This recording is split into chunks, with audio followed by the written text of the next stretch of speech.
आज हम सुनेंगे जीन के खानदान की कहानी। एक दिन जमाल बाग में सैर कर रहा था कि उसे एक खरगोश नजर आया। क्या नजर आया बच्चों? जो खरबूजा और खुबानी खा रहा था। क्या खा रहा था? कैसे खा रहा था? खरबूजा और खुबानी खा रहा था। सारे बच्चे खा के बताएंगे मुझे। एक दिन जमाल बाग में सैर कर रहा था कि इसे एक खरगोश नजर आया जो खरबूजा और खुबानी खा रहा था। पास ही एक चिड़िया जमीन से चावल के दाने चुग रही थी। चिड़िया कैसे फ्लाई कर रही थी? चिड़िया फ्लाई करती हुई आई और उसने जमीन पर बैठी और उसने चावल के दाने चुगना शुरू कर दी। किस तरह?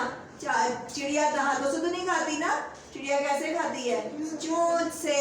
चिड़िया अपनी चोंच से दाने चुगने लगी। जमाल को शरारत सूझी। जैसे आप लोगों को शरारत आती है, आज यार मैंने ये वाली शरारत करनी है। करते हैं ना ये?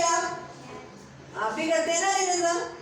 कि आज ये वाला बच्चा ये काम कर रहा है, मैं इसको तंग करता हूँ। तो ऐसे ही जमाल को एक शरारत सूझी और वो चिड़िया के पीछे दौड़ पड़ा। यानी कि उसने चिड़िया के पीछे भागना शुरू कर दिया। अचानक उसका जूता जमीन पर बिछे हुए जाल से टकराया। जो जाल किसी शिकारी ने बहुत बड़ा सा जाल बिछाया हुआ था। और क्या हुआ कि उसका जो पाँव था, जूता था, उसका उस जाल के ऊपर आ गया और जाल से टकराया और वो उसमें फंस गया। जब जाल के ऊपर जमाल का पाँव आया तो क्या हुआ? जमाल का पाँव जाल में फंसा और जाल ने उसे पकड़ लिया। ठीक है। अब क्या हुआ कि जब जाल से टकराया तो उसका पाँव उसमें फंस गया। हौज के पास बैठा चूहा ये मंजर देखकर भागा आया। चूहा कैसे भागा आया? अब्दुल्ला कैसे चूहा भागा? ऐसे।